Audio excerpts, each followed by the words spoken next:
It's no secret the San Francisco Giants have obviously had a hard time luring top free agents to come to San Francisco. So, with that in mind, they kind of have to overpay to get guys to come here. So, of the remaining free agents, who's worth overpaying for? We'll get into it next. You are Locked On Giants, your daily San Francisco Giants podcast, part of the Locked On Podcast Network, your team every day.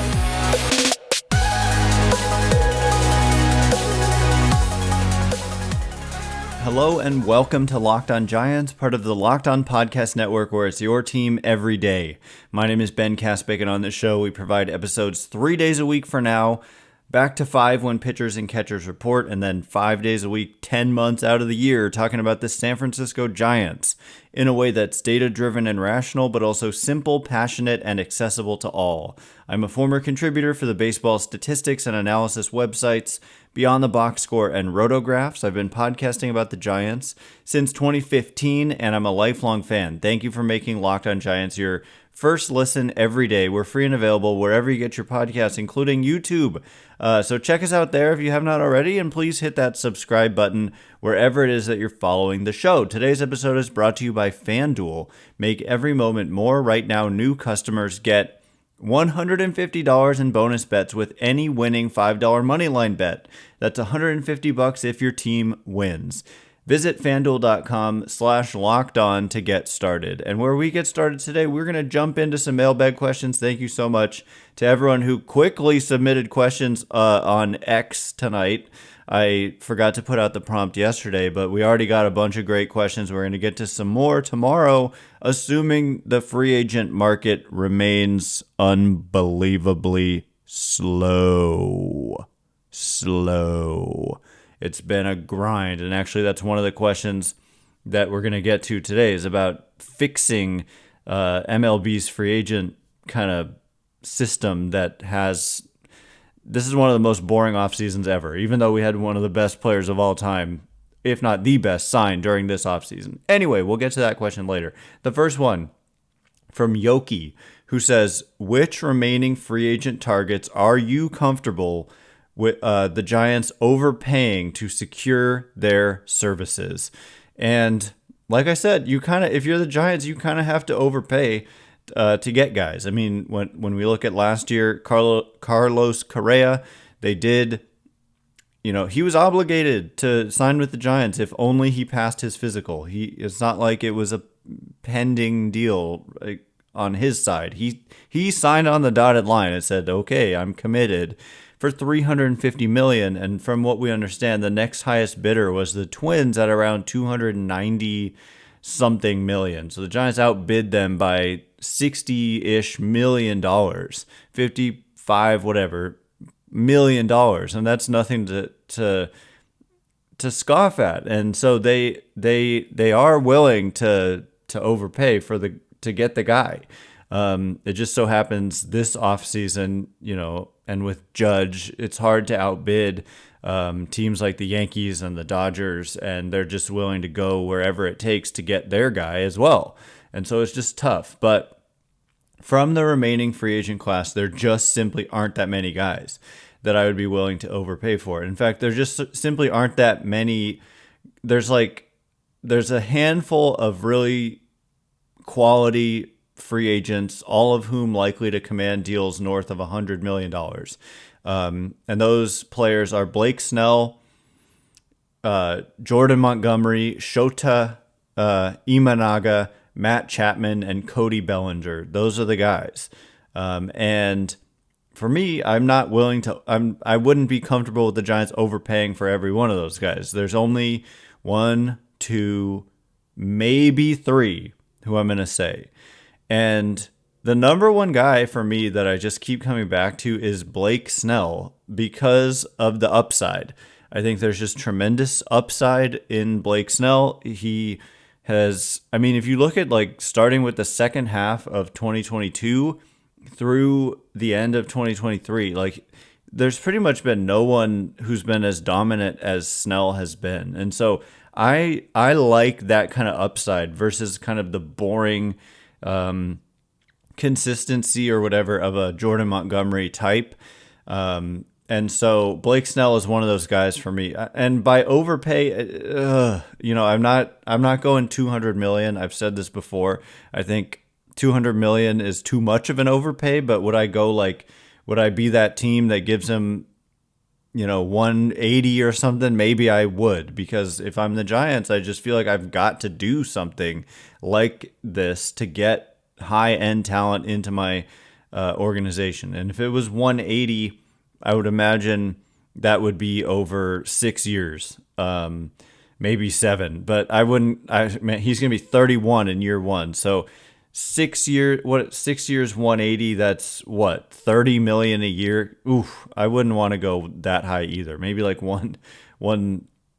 It depends on what you consider an overpay. I mean, MLB Trade Rumors, I think it was them, predicted 200 million for Snell, and I consider that an overpay. They also predicted like 260 something million for Cody Bellinger, which was just way off from where other publications predicted Bellinger would land in terms of his contract. And Bellinger is that kind of iffy guy for me in terms of, would I be the team that overpays for Bellinger? And I kind of fall victim into maybe yes, because, but again, same deal. Like if MLB Trade Rumors was kind of an outlier on Snell's prediction and Bellinger's, I'm not going to 12 years, 260 something million for Cody Bellinger. I just can't do it based on the risk. There's just so much risk given how bad he was for 2 straight seasons with the Dodgers, and then I'd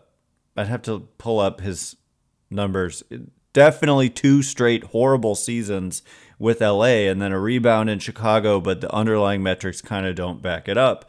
Nonetheless, you're talking about a young free agent relative to others, and he's 28, and a guy who was, the MVP of the National League at age 23 in a season in which he hit 47 home runs. So there's just tremendous upside. And that's what I'm saying. I think the Giants, it's worth gambling on upside for me. I don't want like boring safe. I want upside. And so it depends on what you mean by overpay. I think anything kind of even close to 200 million would qualify as an overpay based on the risk. But I might be willing to go near that level. And it's a huge risk, but it doesn't make me comfortable. But I also think the Giants need to be aggressive and bring in top-end talent.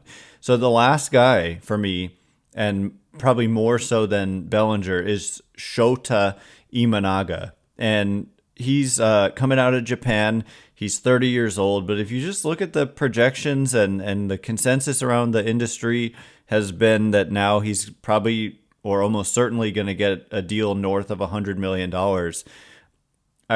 Again, you're kind of, it's a gamble because you don't quite know what you're going to get.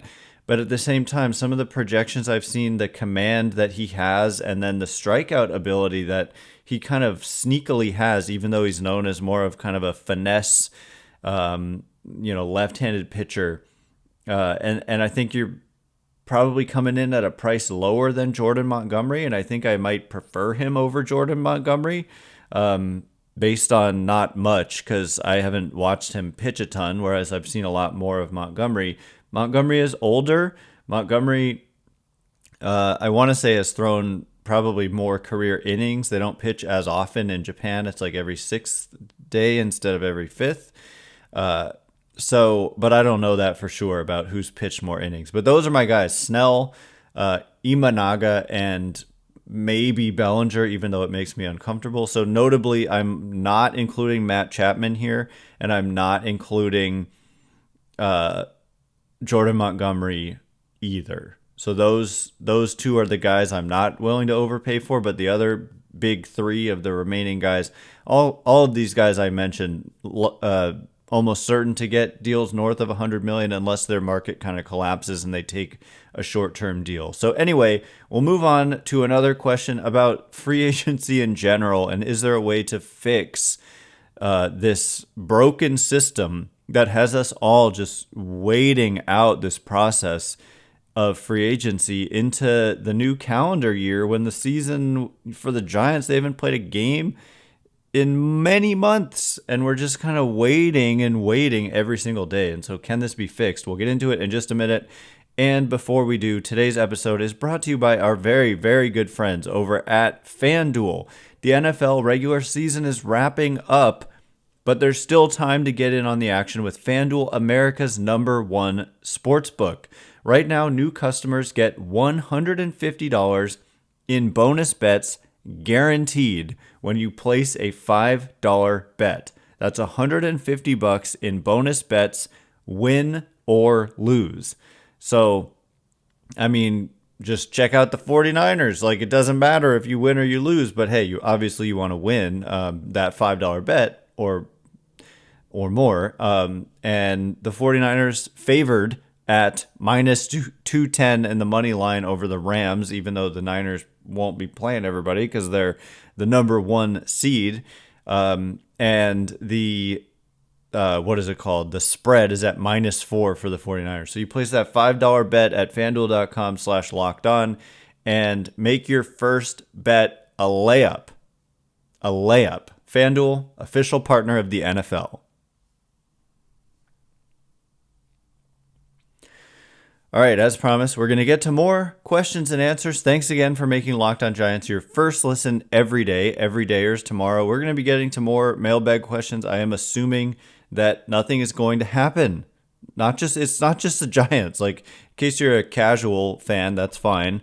We're here for you. That's kind of why we're here. Casual and hardcore alike, we kind of fill you in on what's happening with the Giants, but this next question will very much get into what's happening in baseball in general, which is that the whole sport is just like moving at a snail's pace this offseason. Locked On has launched the first ever national sports 24/7 streaming channel on YouTube. Locked On Sports Today is here for you 24/7, covering the top sports stories of the day with the local experts of Locked On, plus our national shows covering every league. Go to Locked On Sports Today on YouTube and subscribe to the first ever national sports 24/7 streaming channel. All right, the next questions, there's two of them that are similar. Classical T says, do you think MLB should put rules in place to encourage more free agent activity within certain time frames to increase offseason excitement, similar to what the NBA has? And Daniel says, thoughts on what could make the MLB offseason more exciting? I'd favor a deadline for free agents. Yamamoto and Lee had deadlines, and that didn't impact their ability to maximize their value. I'm just sick of waiting on Scott Boras clients every offseason. So you both echo my sentiments exactly, and I've thought about this a lot, and 100%, like, the league needs to do something about this. And it's easier said than done because you have to get the players to agree to it. And part of what makes it work in other sports is the fact that there's a salary cap. And so I'm not going to pretend to be an expert on the NBA or the NFL or anything like that. But what's funny is we're going to, in a minute, a little bit later, talk about this recent Farhan Zaidi interview with Tim Kawakami on a podcast for The Athletic. And honestly, like, there were some apparent takeaways about, break even comments or whatever. But to me, the biggest takeaway from that podcast, it wasn't like groundbreaking stuff, but they talked about how slow the offseason is moving. And Farhan Zaidi, he mentioned the solution. Like, I've tried to think of a solution. I just couldn't think of one where I'm like, okay, a deadline for free agents to sign. But it's like, what happens if they don't sign? You're really going to like lock these players out from playing? First of all, the players would never agree to such a thing. But also, that just doesn't seem right at all. Like, it doesn't seem fair or right or whatever. And also, by the way, you're absolutely right that the deadlines for Yamamoto and Lee, and now coming up, Imanaga, whose deadline to sign is a week from today, next Thursday, the 11th. It hasn't hurt their ability to maximize value. It's not like having a deadline means teams cheap out on you. And so anyway, back to the podcast with Zaidi and Kawakami. Zaidi had the solution. And the solution he proposed was a deadline for multi-year deals. A deadline for multi-year deals. And so, yeah, if you kind of get squeezed out and don't get that multi-year deal by the deadline, you're forced to sign a one-year deal. But a one-year deal is not all bad for players either, because they often get a higher, you're going to get more if you're a good player and you happen to just like not sign by the deadline for whatever reason. You're going to get paid a lot on a one-year deal if you're a good player, like a lot more, quote unquote, per year. Like, I don't know, if Aaron Judge last year, whatever, last offseason was like, I'll take a one-year deal, he would have received like $80 million or more, like a one-year deal versus a 9-year deal. You're just going to get more in the one-year deal on a per year basis. And so anyway, I just think that solution is the best I've heard. And it's not surprising, Zaidi has connections, obviously, in the industry. I'm sure he's talked with other executives, talked with agents, and he said he has talked with agents about this. And because Kawakami was kind of like, yeah, that's a fine idea, but I'm sure the players would never go for it. But Zaidi kind of interrupted Kawakami and was like, well, actually, I've talked to agents about this, and I've not really received any pushback. Like, everybody agrees. Agents agree, teams agree, I'm sure players agree. Nobody likes this. And especially, most importantly, the fans don't like this. It's just not good for the sport. It is just not good for anybody that this is kind of now typically how the MLB offseason goes. The last couple years, it was more of a frenzy, like like is fun, and like we've seen in the past.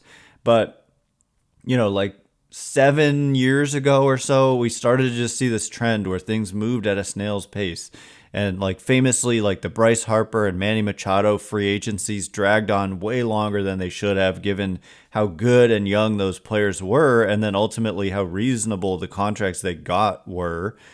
So, yes, and Zaidi said like something like maybe a 3 or 4 week period in which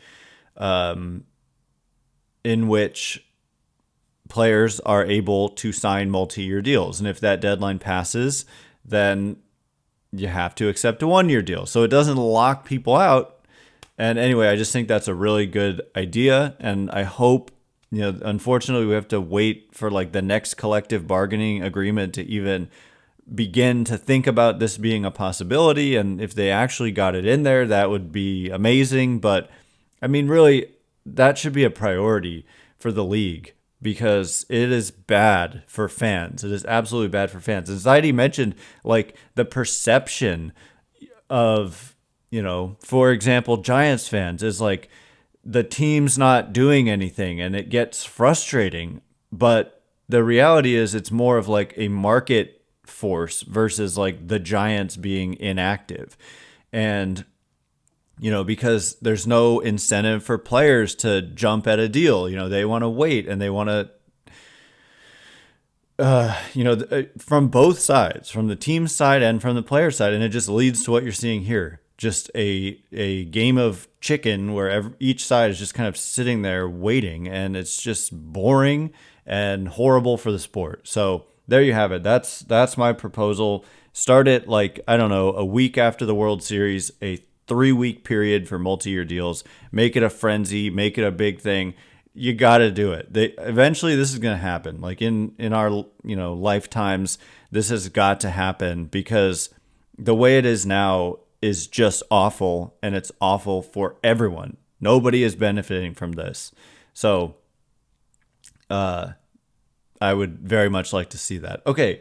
Next question comes from Ariana, who says, what pitcher is projected to start the second game of the year as of today? So I thought this was a really interesting question, and it points to the fact that the Giants have Logan Webb. They do have Alex Cobb, but he is injured and not going to be available to start the second game. If Cobb was healthy, it would be an obvious answer in that it would be Cobb, but he's not going to be ready to start opening day, barring some kind of medical miracle. And so as of today, I'd probably just throw Kyle Harrison in there when you're looking at the other options being Ross Stripling and Anthony DeSclafani, Keaton Wynn, Tristan Beck. Like, clearly, this is a team that needs to make more additions to their starting rotation. And so when you say as of today, it gets a little weird. And that's it. You know, I say Kyle Harrison, like almost as an obvious choice, but you don't want that. That's if Kyle Harrison is your number 2 starter going into the season, something has gone wrong, because not to say he can't be really good, but more so to say you don't want to put unproven rookies in that kind of position where they're being relied on to be your second best starter right out of the gates. So as of today, it's Kyle Harrison, but that just underscores the need for the Giants to add starting pitching. I think high-end starting pitching, a la Snell, Imanaga may fit that category, and then maybe even another starter as well, I think, who's more mid-tier. I'm not saying like low-tier, but like mid-tier. Marcus Stroman comes to mind, that kind of tier. But anyway, also I wanted to mention one more guy. It would never happen, but that I might overpay a little bit for, and again, it's about upside, is Clayton Kershaw, who's a free agent again, as he always is. Like, he keeps signing these one-year deals. But I would, he's 30, he's going to be 36 in March, but if somehow you could get Clayton Kershaw on your team and you also go out and sign Blake Snell, imagine if you had Webb, Snell, and Kershaw as your like top 3. And I don't think Kershaw is going to be ready to start the season, but he's still really good. I mean, this guy had a 2.46 ERA last year, 2.28 the year before that, 3.55 the year before that, but then 2.16, 3.03. He's just like one of the best pitchers. He's the best pitcher probably of the last 20 years. And he's out there and a free agent. I just think he would never come to the Giants. But if he somehow were willing to do so, he's one guy I would be willing to overpay a little bit for as well, especially because it'd probably be like a 1 or a 2-year deal. Anyway, more questions and answers. The break-even comment. The famous, it's funny. It's like Greg Johnson has said this so many times, and somehow it like just has caught on, or it's just people are tired of hearing about it or something. But we're going to get into Farhan Zaidi's reaction in this podcast when asked about Greg Johnson's comment that the goal is to break even. So what do I have to think about it, basically, is what we're going to get into in just a minute. And before we do, all right, as promised, we're going to get into this comment that I wish would go away, not because I'm shying away from it, but because I'm sick of talking about it. And I also think it's not nearly the story that it's made out to be. This break even comment that Greg Johnson, like I said, has made like at least 3 times, like quoted in the newspaper, quoted in The Athletic. It's nothing new. And he said it at the Jung-Hoo Lee, or was it the Bob Melvin introductory? It was the Bob Melvin introductory press conference.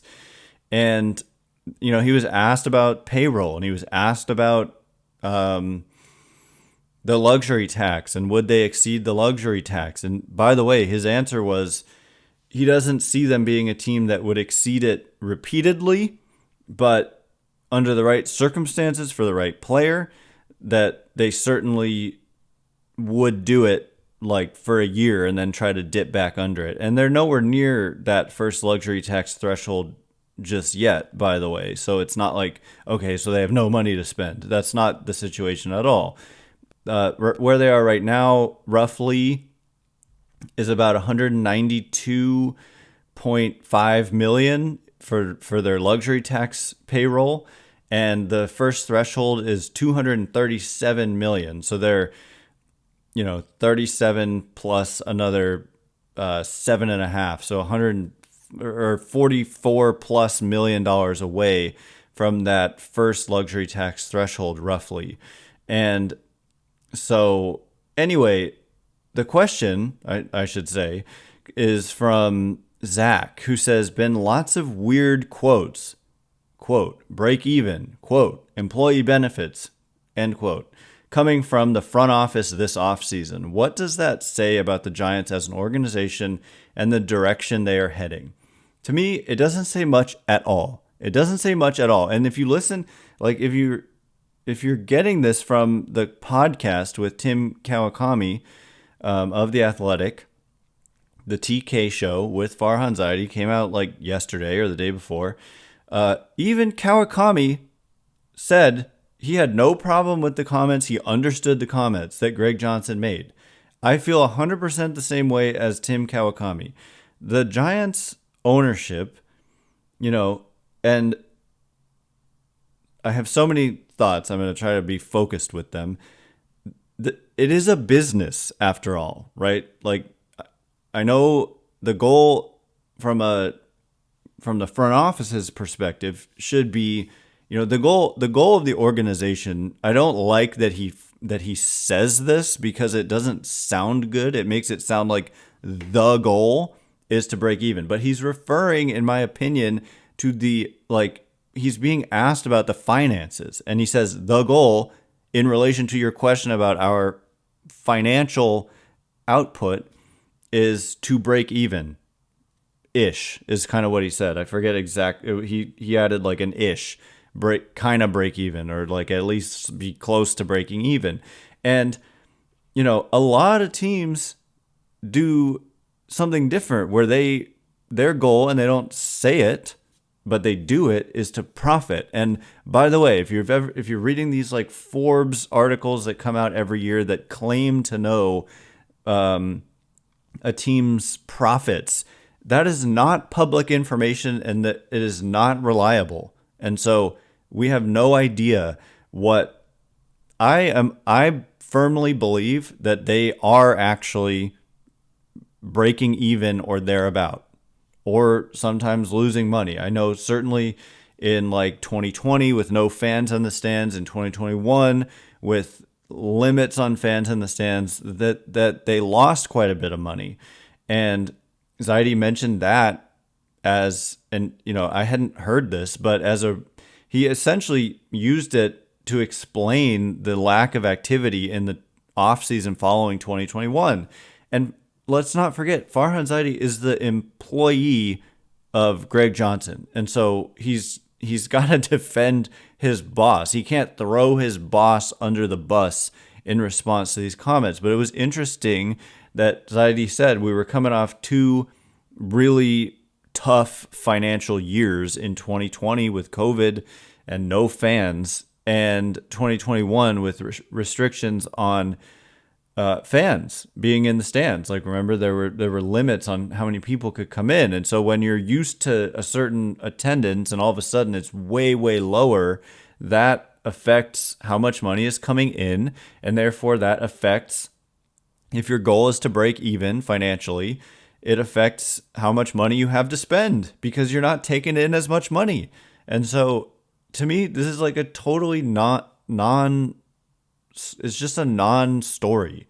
And I do not understand. And like employee benefits, he's mentioning those in relation to like the luxury tax. And also he mentioned like the facilities, and that basically Greg Johnson views the operations of the Giants not just in terms of player payroll, but like they spent like $50+ million building this state-of-the-art facility in Arizona for player development, Papago Park, and they treat their employees well. And so a lot of that, I don't know that those are weird comments. I think those are honest comments, kind of refreshingly honest comments about what how the organization views its finances and why Greg Johnson is saying what he's saying. And it's refreshingly honest because most owners don't say a word or just like don't even appear in public at all and comment at all on their finances. And so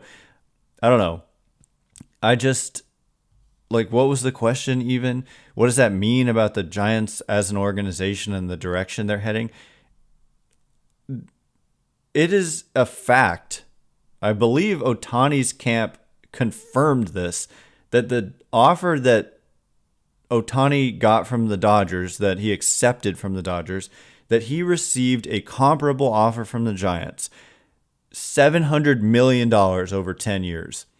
It is a fact that the Giants offered Aaron Judge $340 million over 9 years. It is a fact that the Giants offered Carlos Correa $350 million over 13 years.